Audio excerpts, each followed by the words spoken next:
I brought a book up here, and I was going to read something out of it, but I don't want to go too long. But I was reading some of Reagan's memoirs written in his own hand. It's called Reagan in His Own Handwriting.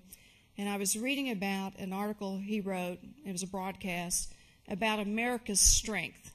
And he's talking about how during this time period that the unemployment rate was a little bit high, that the economy was a little bit sluggish, but how he still believed in the free market and conservative values, and how he still believed in America, how he still believed in America's future. And I know that during these uncertain times, there are people who are wondering about what does our future really hold as a nation? Can our Congress really lead us where we need to be so we can have that great, strong America that we've always loved, so we can keep our freedoms and our principles that have always made us great? And what Reagan was saying back in 1976, over 30 years ago, some of the challenges facing America are still some of the same challenges we have today, just in a different time period.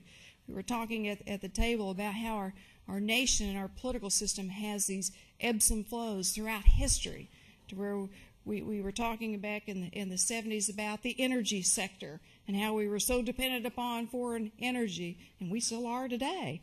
We were talking about welfare reform. He was talking about education reform. He was talking about health care costs being so high.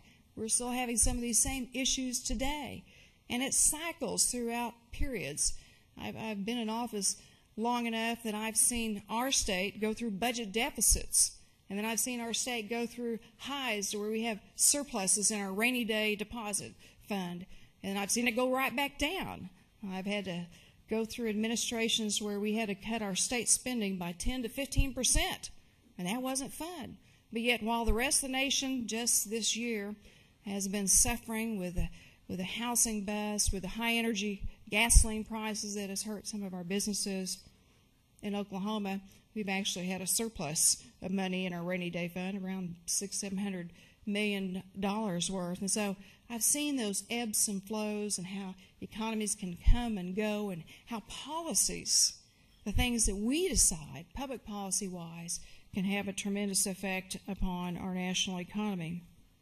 Well, as we look towards the future, whatever the issue might be that Congress is going to be dealing with, and I believe it's going to be, of course, dealing with our national economy first and foremost, making sure people can keep their jobs, making sure that we don't overtax, overregulate, making sure that we have the most efficient, effective type of government possible, not only on the state level but on the national level.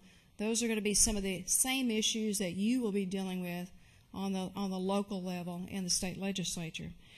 And you'll be dealing with those things, and then there will also be other issues that we'll be talking about in Congress that will affect you, like card check, or maybe it's about highway transportation funds, or whether to go more towards a government-run healthcare system, which, by the way, I tell my friends about government-run socialized medicine. You know, if you want the same federal government that can't secure your borders, couldn't process your passports, and didn't particularly do very well in Hurricane Katrina, I don't think you're going to want that same government managing your healthcare system.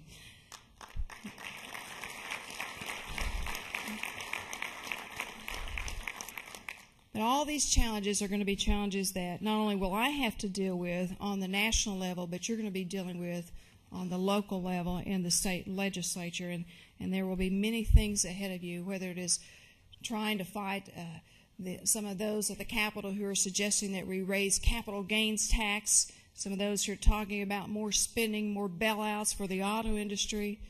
You know, there are two ways that you get more money for more bigger government and more money to give out, and that is either you raise taxes or you go into deficit spending, and it seems like we're talking about all those things right now in Washington, D.C., which are not good for any of us, and certainly not good for future generations of our children.